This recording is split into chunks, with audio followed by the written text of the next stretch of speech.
Vítajte pri sledovaní videoreportu z môjho cyklovýletu po trase Alpe Adria zo Salzburgu na juh do Talianska.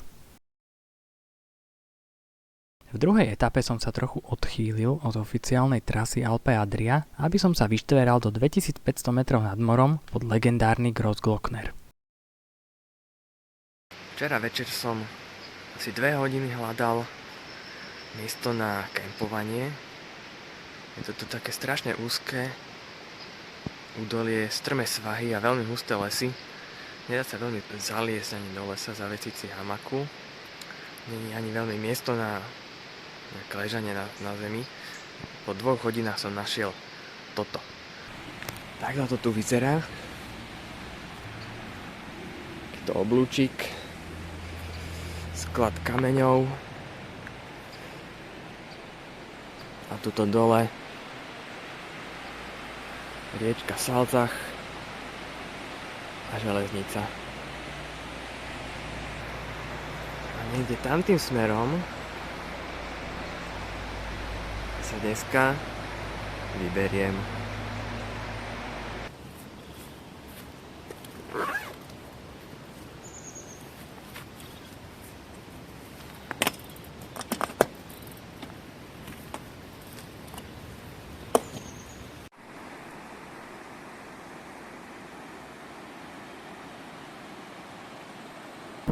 Cyklocesta pod strechou.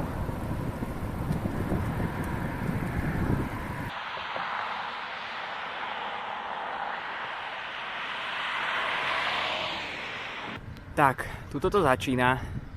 Není dobre vidieť, ale tá dolina je dlhokánska.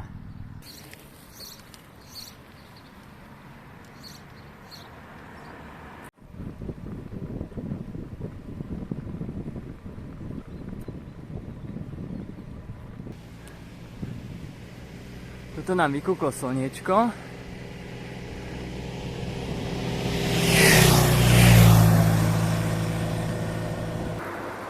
Začína sa cesta zdvíhať, doteraz bolo nejakých 5% stúpania.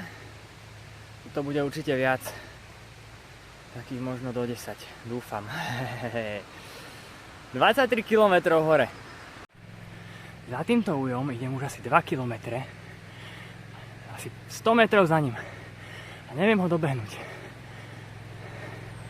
Nie je to také ľahké v kopci.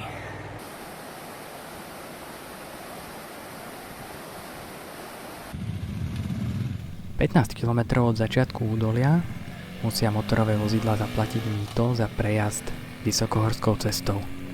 Cyklisti to majú našťastie zadarmo.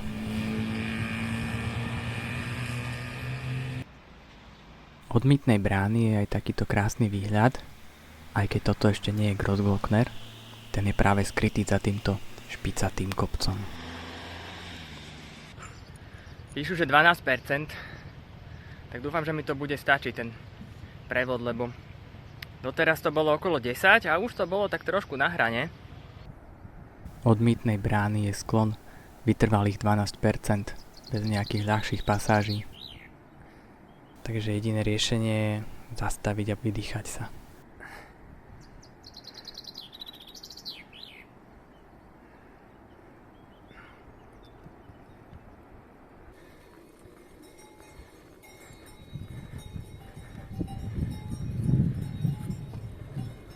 Pre motorkárov to majú špeciálne značenie, aby v zákrutách nešli príliš blízko ku stredu.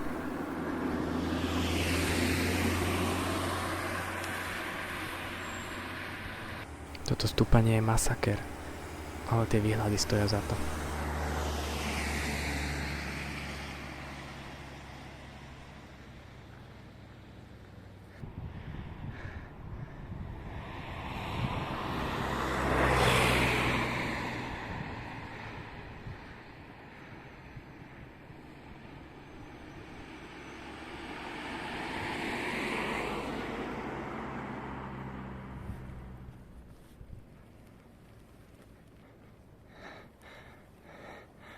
Už vidieť, kam idem.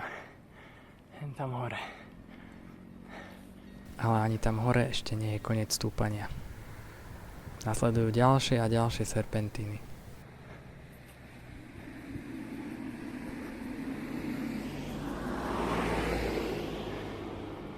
Tak toto už bude prvý z 2 vrcholov.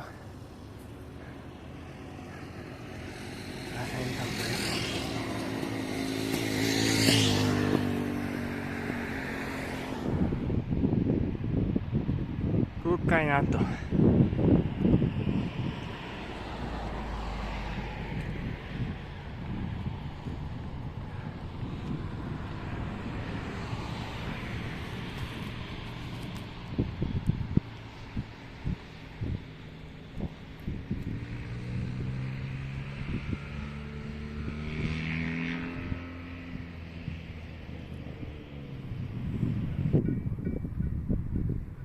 Pozrite na tú nádheru.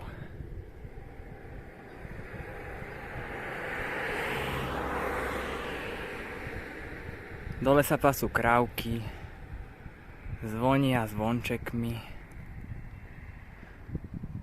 slniečko svieti a tu je cesta skoro úplne po rovine. Tak som to dal k tunelu o 2:00 po obede. Výška pár metrov pod 2500 a nastúpaných pár metrov pod 2000.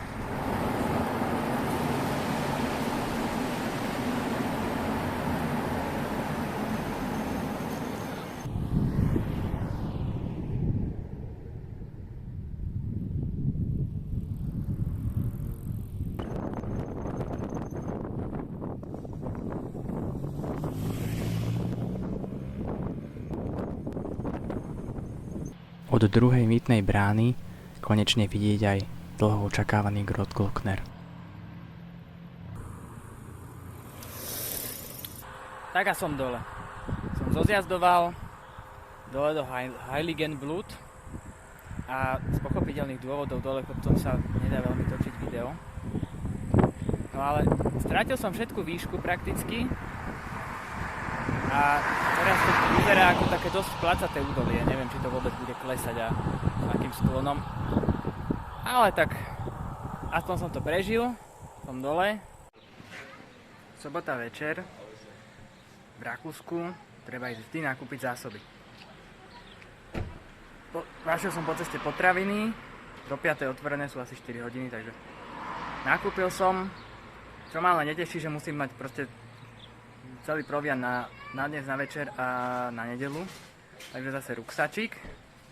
Prišiel Kuslovu kúzelný skladací z Decathlonu. Aha, našiel som cykláč. A zatiaľ je asfaltový. Tak dúfam, že to tak aj vydrží. Oj, kopček.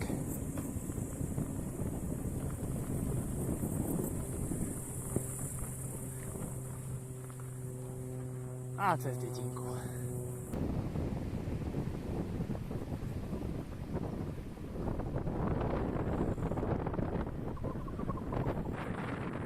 Za sedlom v diaľke je vidieť obrysy Lienských dolomitov. Toto je jeden z prípadov, kedy sa krásna cyklocesta zmení na šotolinu. Tu našťastie aspoň trošku skrášlené jazdou popri riečke.